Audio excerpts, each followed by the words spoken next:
Hello. उपस्थित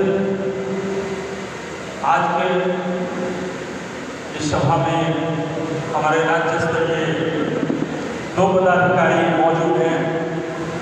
professor doctor Bhupendra Prasad Yadav ji एवं श्री चंद्रकेत कुमार सिंह जी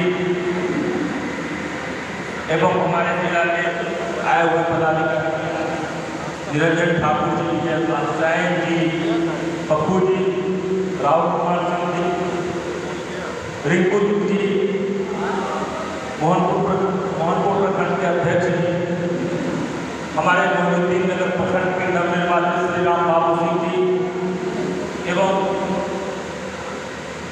हमारे इस पूरे प्रखंड से आए हुए जन स्वराज्य बंधुओं, माताओं एवं बहनों, हमारे पूर्व के वरिष्ठ वक्ता द्वारा बहुत सारी बातों को बहुत अच्छे ढंग से रखा गया है। इसके बाद भी 1-2 बातों की ओर आपका ध्यान मैं आकृष्ट कराना चाहूंगा। ये जन स्वराज संघ महात्मा गांधी के विचारों से ओतप्रोत है और महात्मा गांधी का कहना था कि जब तक निचले स्तर पर, सबसे नीचे के स्तर पर हम विकास की कड़ी को नहीं पहुंचाएंगे, तब तक ये विकास का सपना सफल नहीं होगा। और आज तक जितनी भी योजनाएं बनी है बंधुओं, इसमें निचले स्तर की उपेक्षा हुई है। आपको मैं ये कह दूं कि विकास की जितनी भी योजनाएं की जाती हैं, स्थानीय स्तर पर, ग्राम पंचायत स्तर पर मात्र 3% राशि ग्राम पंचायत स्तर पर दिया जाता है। हमारे माननीय प्रशांत जी का कहना है कि जब तक 30% राशि ग्राम पंचायत स्तर पर नहीं जाएंगी, वार्ड मेंबरों को नहीं दिया जाएगा, तब तक विकास की प्रक्रिया अधूरी ही समझी जाएगी।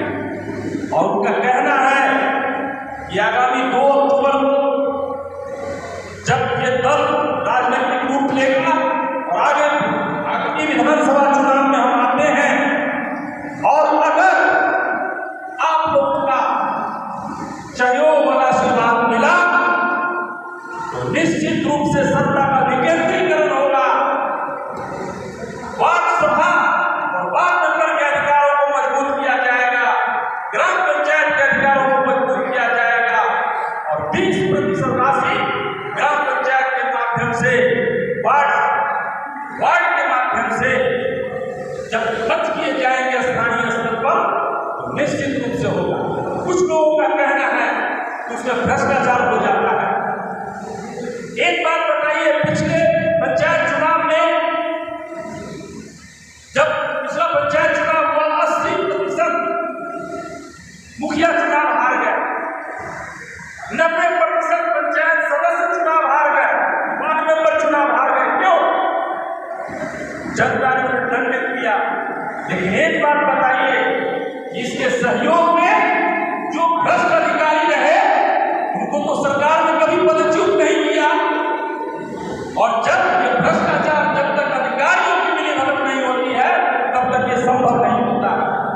माननीय प्रसाद जी का कहना है कि नीतीश का राज भ्रष्ट व्यवस्था के लिए याद किया जाएगा, जैसे लालू जी का जंगल राज याद किया जाता है, जिसमें अवांछित तत्व, असामाजिक तत्व बंदूक के बल पर लूटते थे, और यहाँ नीतीश जी के राज में अधिकारी कलम लगाकर लूट रहे हैं। कोई कहीं बोलने वाला नहीं है। अधिकारी निरंकुश होकर कहता है कि हम इतना लेंगे, देना पड़ेगा, अगर नहीं दीजिएगा तो काम नहीं होगा। और आज स्थिति है 40-45% जहां कमीशन हो, उस राज्य का पुल गिरेगा नहीं तो और क्या होगा। आए दिन आपने सुना है कि बहुत सारा पुल पुलिया ध्वस्त हो गया। बंधुओं, एक और अभी एक ज्वलंत समस्या की ओर मैं ध्यान दिलाना चाहता हूं। एक सर्वे आया है, ये सर्वे इस सरकार के ताबूत में आखिरी कील साबित होगा। बंधुओं, इतनी अव्यवस्था फैलने वाली है समाज में कि अगर समाज सचेत नहीं हुआ, रक्त रंजित समाज हो जाएगा। ये नीतीश जी का सबसे गलत कदम है और यही सर्वे जो है इनका आखिरी साबित होगा और इसके बाद ये सदा सदा के लिए सत्ता से बाहर हो जाएंगे। इसीलिए ये दो काम, ये सर्वे का काम बहुत ही गलत कदम है सरकार का और बहुत कम समय में सरकार चाहती है ये करना सर्वे, तो संभव नहीं है। बहुत अवस्था हम लोग समाज में देख रहे हैं और इसके कारण आए दिन अपराध की घटना भी, कोई जमीन है उस पर जबरदस्ती बल प्रयोग कर कब्जा करने का प्रयास किया जा रहा है, क्योंकि सर्वे में है कि जिसके कब्जा में होगा, ऐसा कहता है, कब्जा में होगा उसी का जमीन होगा, तब बल प्रयोग भी हो रहा है समाज में। तो ये बहुत बड़ी अव्यवस्था फैलने वाली है।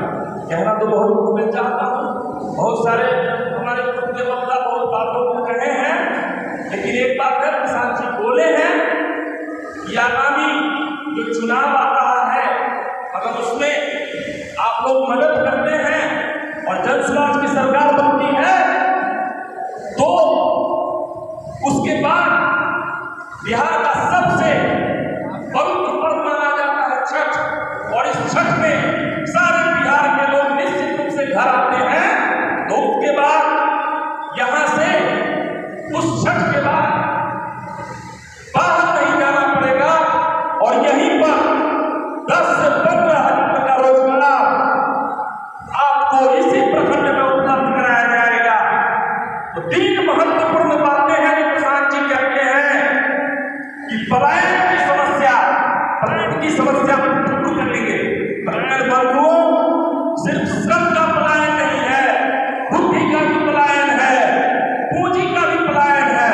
अगर पूंजी का पलायन रुक जाए तो निश्चित रूप से बुद्धि और श्रम यहाँ रुकेगा। आज मैं कहता हूँ बार बार, CD रेशियो होता है, जिसमें जितना पैसा बैंक में जमा करते हैं उस वो बैंक बाध्य है कि उसका कम से कम 70% यहाँ के लोगों को रोजगार के लिए उपलब्ध कराए। लेकिन बंधुओं, ये CD रेशियो जब राष्ट्रीय स्तर पर 70 है, यहाँ मात्र 40 है। आप सोच सकते हैं कि 2,60,000 करोड़ रुपया प्रत्येक साल आपका बिहार से बाहर जा रहा है।